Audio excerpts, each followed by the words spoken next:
Voilà le fil de mes pensées. Ma famille, mon business, les factures, le planning des enfants, mon business, les clients, les courses, la bouffe, le ménage, le linge, les mails, mon business. Mais pourquoi les journées ne font que 24 heures? Et moi dans tout ça? Putain, mon cerveau va exploser. Bienvenue sur le podcast de Boss Équilibré, le podcast des entrepreneurs aux mille et une vies. Je suis Marie-Pierre, coach en organisation et entrepreneur depuis presque toujours. Si tu veux développer ton business sans t'épuiser et sans t'oublier, tu es au bon endroit. Je sais que tu n'as jamais le temps, mais dans la voiture, sous la douche, pendant les courses, prends ces quelques minutes pour toi et profite de ce nouvel épisode. Bonne écoute! Hello, bonjour à toi et bienvenue dans ce nouvel épisode de Boss Équilibré. Aujourd'hui, je vais te parler du fait de prendre soin de son énergie en respectant son temps. Pourquoi je te parle de ça? C'est parce que j'ai croisé une amie entrepreneur qui m'a demandé comment je faisais pour faire tout ce que je fais et d'avoir l'air en forme. Je sais très bien de quoi elle parlait, du fait que je sois libre pour mes enfants quand ils en ont besoin, du fait que je gère plusieurs sociétés tout en prenant un immense kiff dans tout ce que je fais, le fait de pouvoir faire du sport, prendre soin de mon alimentation, bref, conserver un bon niveau d'énergie avec un bel équilibre pro-perso. Ça fait un peu la meuf qui se la pète, non? Elle est fatiguée. Elle a perdu de l'énergie, elle se sent très souvent coupable de ne pas pouvoir tout faire. Ses enfants lui reprochent d'être tout le temps sur son téléphone. Elle a pris du poids, elle est méga stressée, elle se rend compte qu'elle ne prend plus de plaisir dans ce qu'elle entreprend. Et elle se dit qu'elle n'a pas fait le bon choix d'être entrepreneur si c'est pour vivre une telle galère et si c'est pour avoir une telle charge mentale. Cette copine, je la connais très bien, parce que c'était moi il y a plusieurs années. Comme quoi, c'est pas parce que t'es organisé que tu gères tout bien, y compris ton temps et la façon dont tu utilises ton temps, ça a forcément un lien direct avec ton niveau d'énergie. Avant, j'étais juste la tête dans le guidon, j'avais pour objectif d'être entrepreneur. En 2012, c'est devenu réalité, et puis les années qui ont suivi, j'ai tracé mon chemin, sans me rendre compte que petit à petit, je perdais le pouvoir de mon temps. Je me laissais bouffer par ma propre entreprise.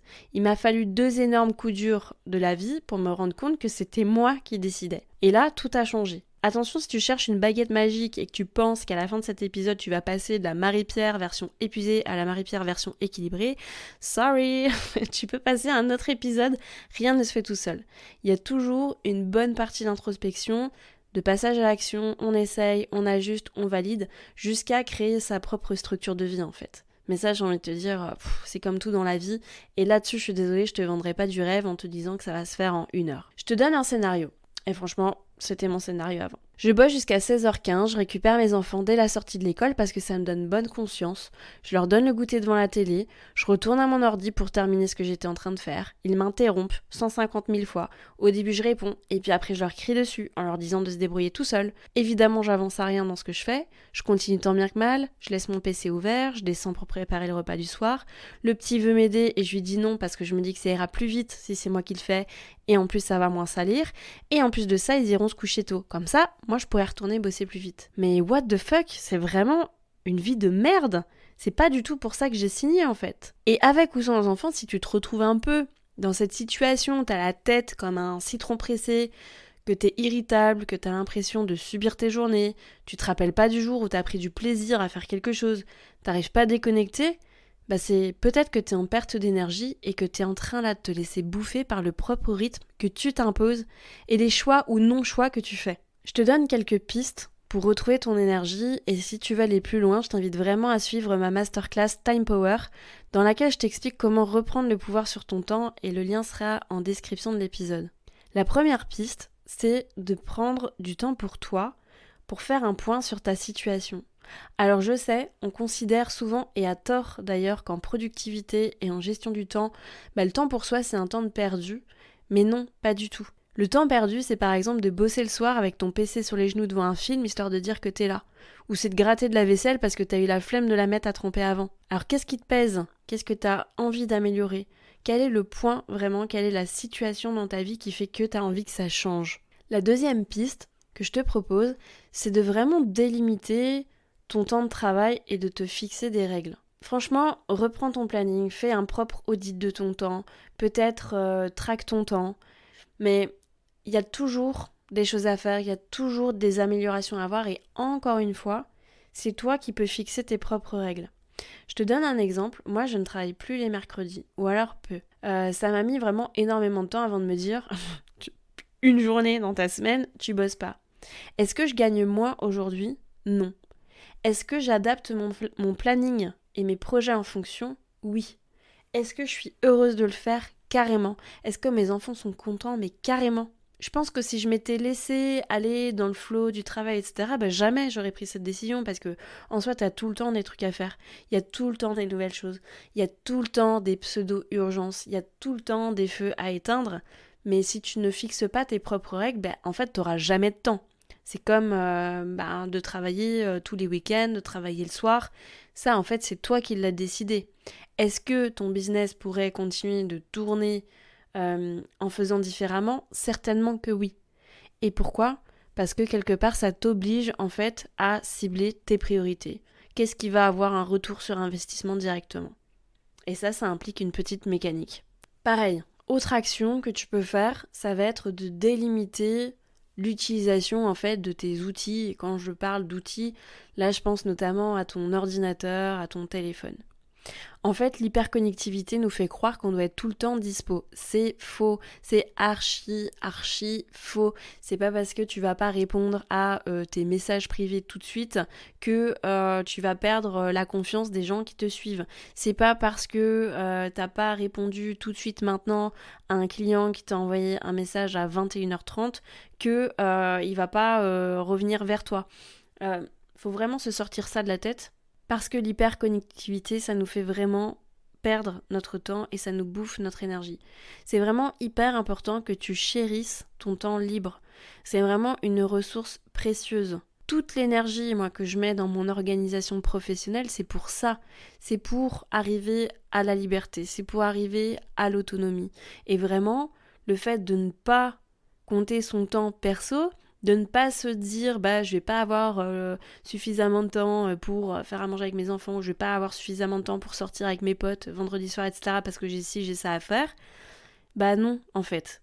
Parce que ça, sur du court terme, peut-être que ça peut fonctionner, mais j'ose espérer qu'en fait, si tu t'es lancé dans l'aventure de l'entrepreneuriat, c'est parce que tu as une vision à long terme de ton entreprise, et je pense que c'est pour des raisons meilleures que ça que tu t'es lancé. Un autre point sur lequel j'aimerais attirer ton attention, c'est le fait de prendre des pauses. Si tu n'arrives pas à, par exemple, ne plus travailler, à tel moment de la journée ou le week-end, etc., c'est au moins de t'octroyer des pauses dans ta journée. On peut commencer petit à petit. Tu vois, si tu es en train de bosser H24 sur ton PC et que tu es assise toute la journée à ton bureau, prends un temps pour manger, parce que si ça se trouve, je sais, tu manges en deux devant ton ordi. Prends un temps pour manger. Prends un temps peut-être pour aller marcher, même si c'est que 10 minutes après ton repas, mais tu peux aller t'aérer, etc. Le pire en plus, c'est qu'on se dit que c'est du temps de perdu, mais c'est que c'est tellement utile à ta productivité, ça t'aère l'esprit, tu vas revenir en mode vraiment plus créative, etc. Et ça, franchement, c'est inestimable. Prendre des pauses, on le sous-estime trop, c'est trop sous-coté, mais ça fonctionne tellement bien. Tu peux aller faire du sport, tu peux lire un livre. En gros, il faut que tu puisses mettre en place toutes les choses qui peuvent remplir ta jauge d'énergie.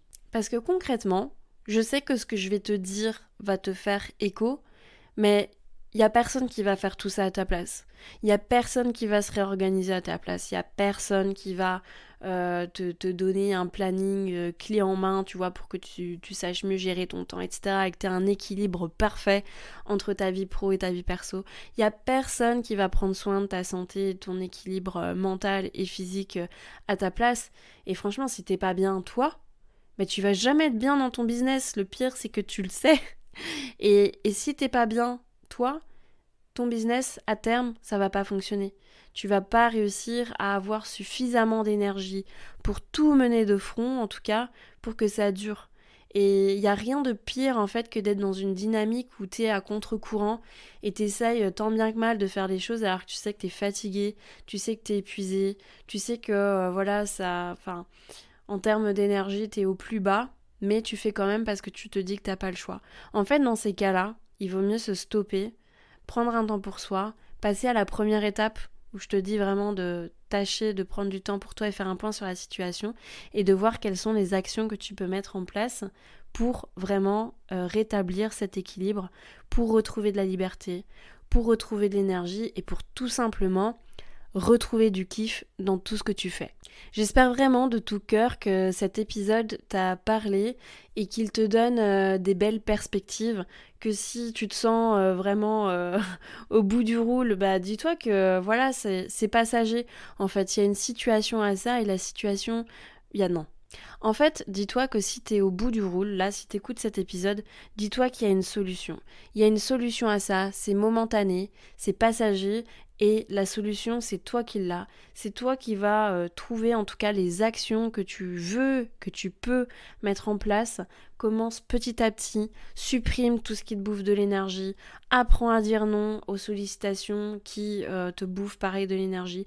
Concentre-toi sur toi, concentre-toi sur ce qui est important et tu verras, je pense que toi, tes proches et ton business vraiment te remercieront et tu seras vraiment là où tu avais envie d'être quand tu as eu l'idée de te mettre à ton compte et de te lancer dans l'aventure de l'entrepreneuriat.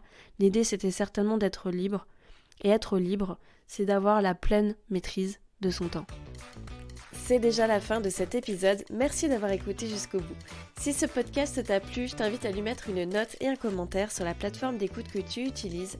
De 1, ça permettra de le faire connaître et de 2, ça me fera un immense plaisir de te lire. En tout cas, un grand merci de ton temps et de ta contribution, c'est grâce à toi que je peux continuer à faire vivre ce podcast. Je te dis à la semaine prochaine pour un nouvel épisode de Boss équilibré.